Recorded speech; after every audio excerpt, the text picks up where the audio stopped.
Hello everyone! In this video, I'll explain what VMware Tools is and why you should install it after installing Windows on a virtual machine. VMware Tools is a package of drivers and utilities that helps Windows communicate properly with VMware Workstation. Think of VMware Workstation as a house, Windows as the guest living inside it, and VMware Tools as the helper that makes everything work smoothly. Without VMware Tools, Windows will still run, but some important features won't work properly. For example, your screen resolution may stay low, the mouse may not move smoothly, and you won't be able to copy and paste files or text between your computer and the virtual machine. After installing VMware Tools, your virtual machine will automatically adjust the screen resolution, provide better graphics performance, allow drag and drop and copy and paste, synchronize the system time, and install optimized drivers for your virtual hardware. That's why it's one of the first things you should install after setting up Windows in VMware. Now, I'll show you how to install VMware Tools in VMware Workstation. Just follow along with me, step by step, and you'll have it installed in just a few minutes. Let's get started.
Congratulations!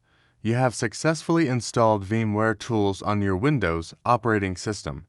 As you can see, your virtual machine now runs more smoothly and performs much better than before. Thank you for watching this video. If you found it helpful, please give it a thumbs up, share it with your friends, and subscribe to my channel for more VMware, Windows, and IT tutorials. I'll see you in the next video. Goodbye.